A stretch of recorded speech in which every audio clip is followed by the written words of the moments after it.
is Good Morning Indiana, working for you. Good morning. The time right now is 4:27 here. It is Wednesday morning. Thanks for starting your day with us here on Good Morning Indiana. I'm Lauren Casey. A few stories to get to before we get into our show today, starting with safety here in the downtown area. Today, there will be a Canal Public Safety Walk. The Mayor Joe Hogsett here in Indianapolis, as well as the police chief, IMPD Chief Randall Taylor, they're going to be walking along the canal, highlighting some safety improvements that are going to be made to this area. We know it has been violent there in the overnight hours, some shootings, some people even killed, and that's an area where a lot of families like to go during the day. A lot of people live right along the canal. It's a beautiful area, and so they're going to be breaking down how they're working to keep people safe so that you can feel safe walking out there in the evening hours, not just during the daytime. So we're going to have more on that and some of the measures that they'll be taking coming up. But right now we are hearing some rain coming down in the studio, and Todd Clausen is standing by from home, also in Indianapolis. Todd, I don't know what's going on at your house, but it sounds like the rain just started to pick up here at Meridian Street. Yeah, you know, you shouldn't be walking anywhere, Lauren, across central Indiana right now with the lightning that's taking place. And you mentioned the rain. You can definitely see that on Storm Team 6 radar that's falling across much of the area, especially from Indianapolis down to the south. To the north, it's a little more spotty in nature. Temperatures are in the 60s. Nothing severe, though. That is the good news, but there's a lot of lightning out there. It's just made its way through the metro area and then also down towards Bloomington currently. And as we go throughout the day, we could have multiple rounds of storms here. So today's one of those days you need to have the umbrella handy. It's warm and it's muggy with a high temperature that's going to top off right around 85 degrees. Lauren. All right, Todd, thank you. We'll continue to keep a close eye on the forecast for today. Let's take a look at the latest COVID numbers here in our state. We've had higher numbers the last week or so. New cases more than 700, bringing the total number of cases in our state since the pandemic began to 57,916. Also yesterday at the lunch hour, they reported 20 new deaths here in the Hoosier State. Our death toll now stands at 2,652. Total people tested reaching more than 644,000. The positivity rate still right around 9% positive. So we're going to be breaking down those numbers a little bit more, see what that means for us in terms of staying in stage 4.5, moving on to stage 5, what that is going to mean, and how different cities and areas are measuring those numbers. And a big thing we're talking about is heading back to school and making sure that students, staff, parents, everyone is safe as kids do that. So we know that Vice President Mike Pence, former governor here in the state of Indiana, he's going to be coming here on Friday with his wife, Karen Pence, to discuss safely reopening our schools. She's a part-time teacher as well, so we're going to be breaking down what we can expect to hear from them, plus news, weather, and traffic to start your Wednesday coming up here on Good Morning Indiana. This is Good Morning Indiana, working for you. Moving forward or staying put now at 4:30 here on Good Morning Indiana. We'll learn what's next for the state as the governor provides an update on the coronavirus pandemic. Vice President Mike Pence will be back in Indiana this week talking education. This morning, his message to Hoosiers as questions remain about how to safely reopen schools.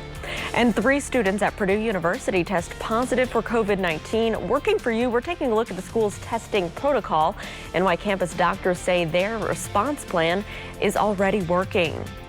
It is 4:30, though. Here is Wednesday morning. Thanks for starting your day early with us here on Good Morning Indiana. I'm Lauren Casey. Todd Clausen is standing by from home right now. And Todd, you can hear some rumbles of thunder. You mentioned some lightning out there. What do people need to know across central Indiana this morning?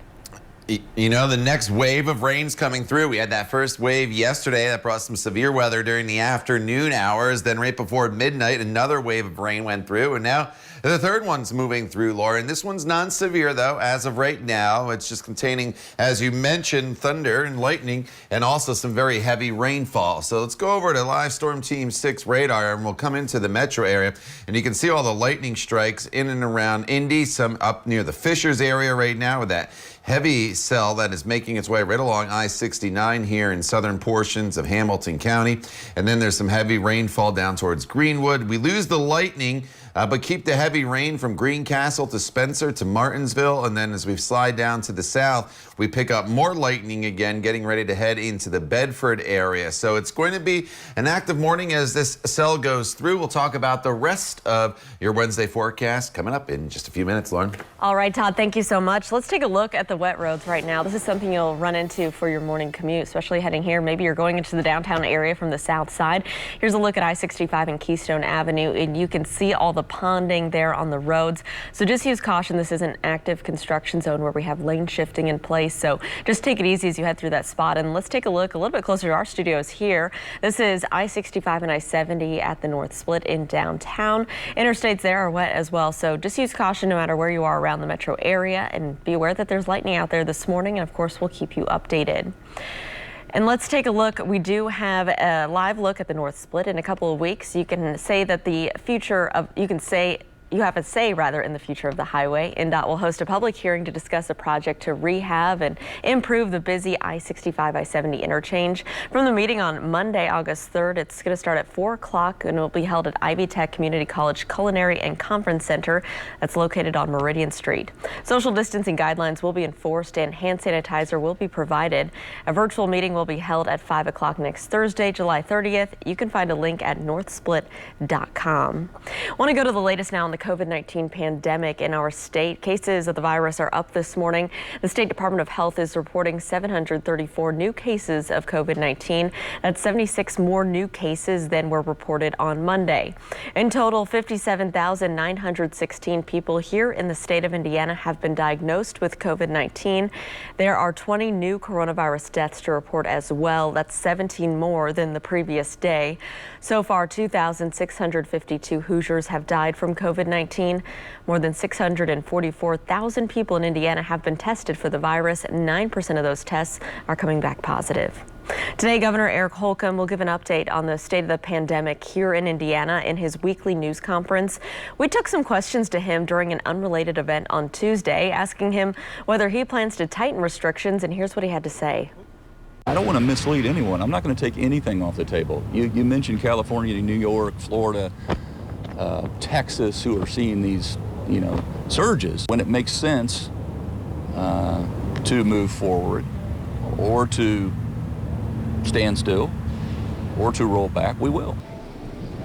Well, Indiana is in stage 4.5 of reopening through at least the end of the month. Again, we'll learn more about what's next during the governor's briefing that's set for this afternoon. You can look for updates right here on RTV6 and also at theindychannel.com. In his first coronavirus briefing since April, President Trump did an about-face on the severity of the pandemic. This as a new report from the CDC reveals the number of infections in the U.S. is likely higher than reported. More than 1,000 lives lost in the last 24 hours, 58% of those in the South. ABC's Andrew Dimbert is in Washington, D.C. right now with the latest.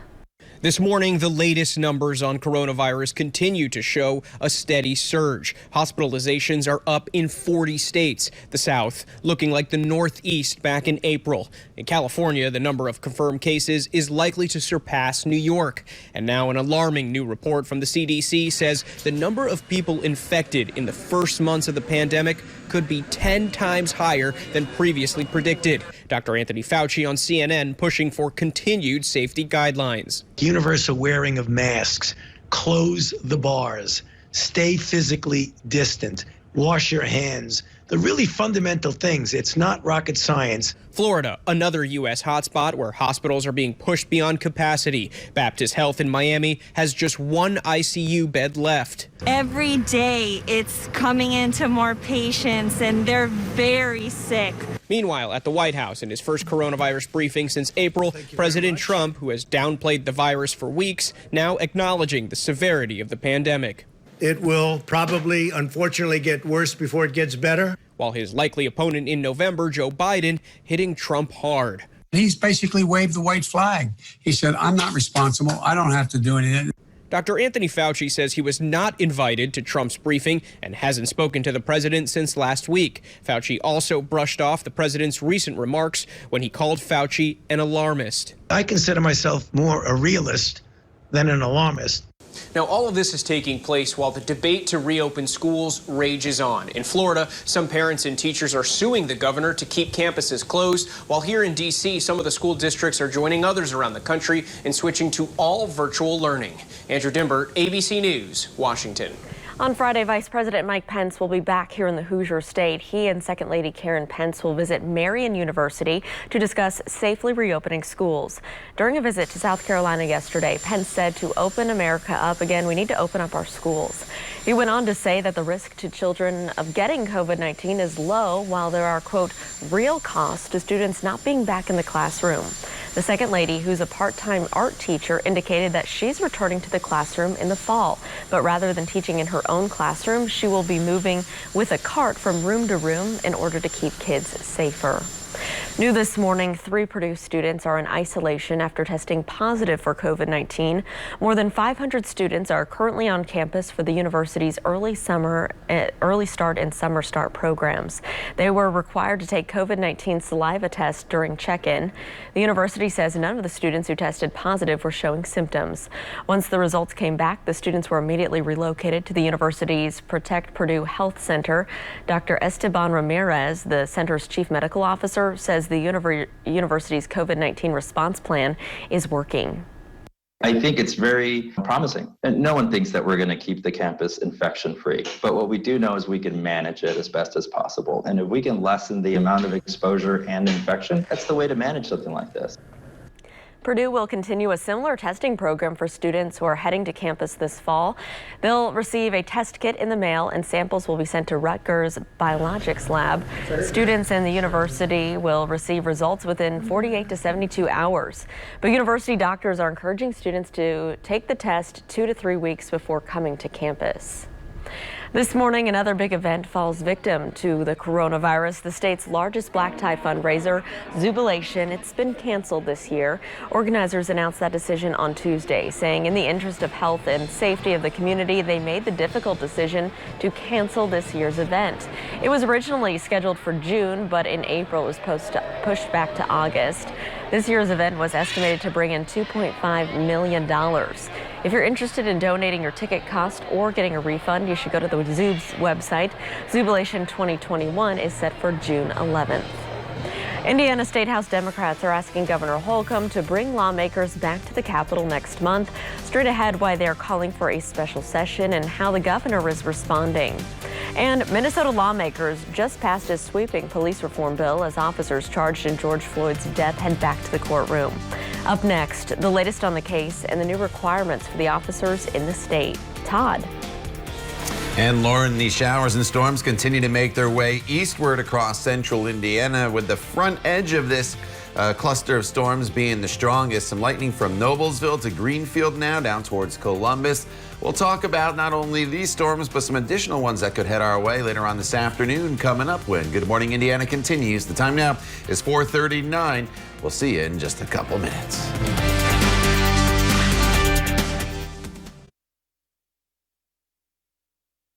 Welcome back. This morning, Chicago police are investigating a mass shooting. This happened outside of a funeral home on Tuesday night.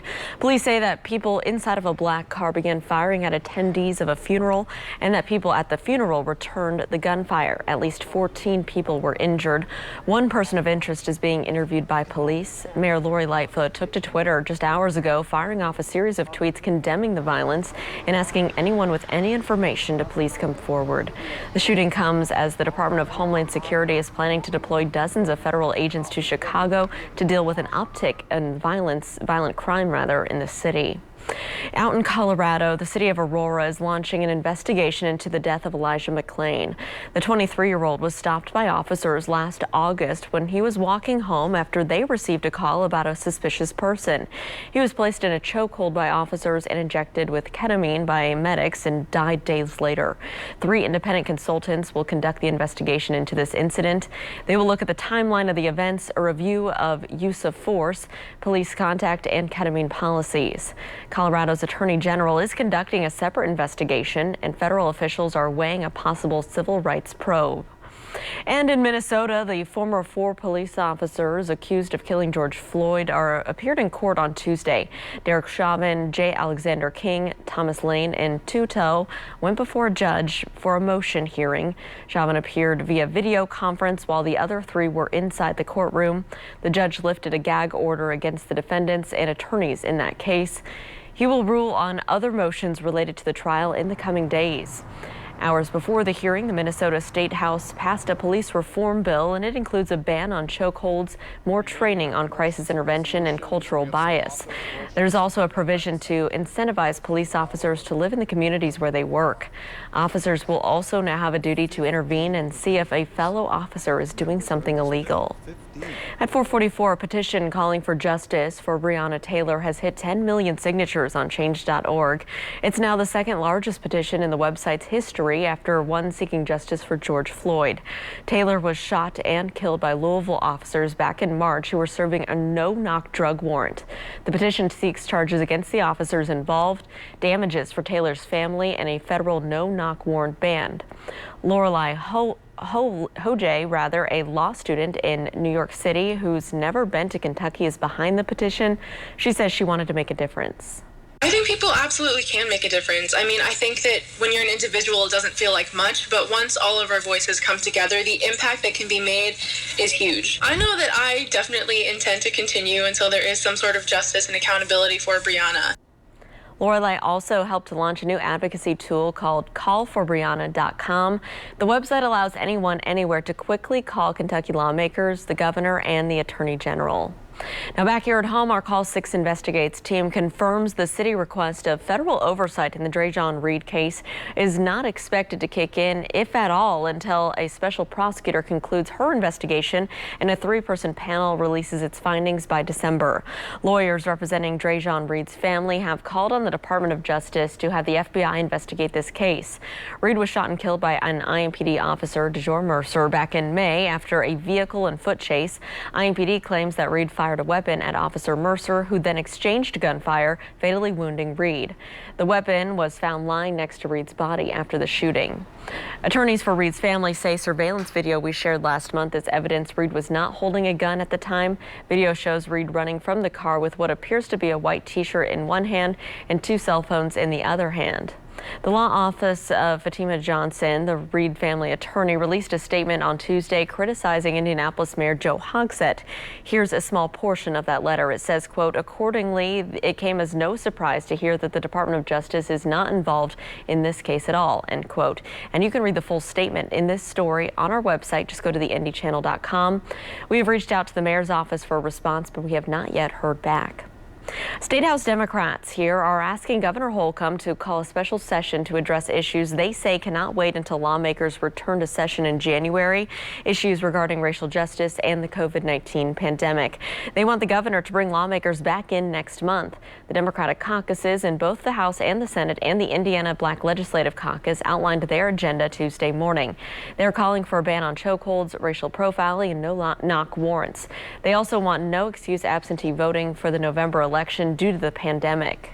Indiana is one of only 16 states which require people to state a reason for why they want to vote absentee. It's time to end that. We saw many crowded polling locations along lines during the primary because Hoosiers were concerned about this arbitrary deadline that we have, that their absentee ballot has to be received by noon on election day. And so part of our proposal in special session would be to extend that out to 6 o'clock. There's no reason why we can't add an additional 6 hours on the end of election day and allow all votes to be counted. Well, Governor Holcomb said he would look at the recommendations, and he also said Republicans who hold a majority in both the House and the Senate would also have a say in a need for a special session. It is 4:48. Let's get a check of our forecast right now with Todd Clausen. Todd, we can still hear the rain outside here in the downtown area. What's radar looking like? Yeah, radar is still very, very active, Lauren, and rain's falling across much of central Indiana. I will say, as far as the thunderstorms go, as I'll show you on Storm Team 6 radar, all the lightning is right on the front edge of all this rain as it continues to make its way off towards the east. So in downtown Indianapolis, the rain's really, really coming down back towards Speedway and even into the Avon area, but it's just plain old rain. You notice the lightning strikes are currently all on the front edge. So Greenfield, parts of Hancock County, up as you work your way into Madison County and Pendleton. You're hearing the thunder right now and probably seeing the lightning flashes as well. We'll slide down to the south and come into the Columbus area. Pretty good cell right here, making its way through downtown Columbus right now, pushing towards Hope. And Edinburgh, you're seeing the heavy rainfall as well. And this cell, it's making its way off towards the north and to the northeast pretty quickly. So that's going to be taking it over towards the Greensburg area as we get a little closer to probably about 5:15-ish. And you see some of the other cities there as well where that cell is heading with the lightning. Nothing severe. And then a lot of lightning getting ready to push into the Lake Monroe area as well as Bedford. Most of that lightning should stay north of Mitchell, but down in Lawrence County there, you're going to get a pretty good soaking. And that's the other thing with these storms as they move through. While not expecting severe weather with this one this morning, later on this afternoon, some additional storms could flare up, but some localized flooding is a possibility. And what's going on is we just have a front that is stalled across the area. And as this front's kind of just working its way across the area back and forth, and we get these waves of rain that's moving along the front. So as we go forward throughout the day, once this morning wave moves through, I think we do get into some sunshine throughout the late morning hours, early afternoon. The more sunshine we see, just like yesterday, the better chance of seeing these storms flare up across the area. So today is one of those days where I do think you need to have the umbrella handy through all day parts if you are going to be out and about. And then eventually we'll start to see the rain come to an end, or the rain chances by midweek. So the tornado threat is pretty low today. High winds and some localized flooding a possibility as the eastern side of the state today is under that slight risk for severe weather. Temperatures right now are sitting in the 60s to right around 70 degrees. And we'll keep the storms again through tomorrow. Then I think we get a break Friday as we start to dry out. The weekend turns warm, more humid, but with the exception of maybe a stray shower or storm, Lauren, it looks to be mainly dry. All right, Todd, thank you so much. Let's take a look right now at the wet roads as you're heading out the door this morning. This is I-65, a little south of 38th Street, and you can see the reflection there of the lights on the roads. We have wet roads for your commute here on the northwest side, so just use caution as you're heading out there. But the good news is you can see things are still pretty quiet and everything is traveling up to speed. It is 4:51. Rihanna is launching a new skincare line. It's for both women and men. The skincare line is called Fenty Skin. On Instagram, she wrote, "It's quote, for my fellas too, no matter who you are, you deserve to have great skin." The new line follows Rihanna's incredibly successful Fenty Beauty makeup brand. Products debut July 31st, and they're only available at fentyskin.com. Britain's Prince George is growing up fast. The third in line to the throne turns 7 today. Wow, he's getting old. Just ahead of his birthday, his parents, William and Kate, released these pictures. Keeping with tradition, the photos were taken by his mother. Prince George was born in the private Lindo wing of St. Mary's Hospital at 4:24 p.m. on July 22nd, 2013. Weighing in at 8 pounds 6 ounces. This is the first time since the late 19th century that 4 generations of direct heirs have been alive. The Cambridge family is reportedly planning a private party for George today. And speaking of birthdays, a Georgia woman is turning 105 next month. We'll have the details on how you can help celebrate after the break.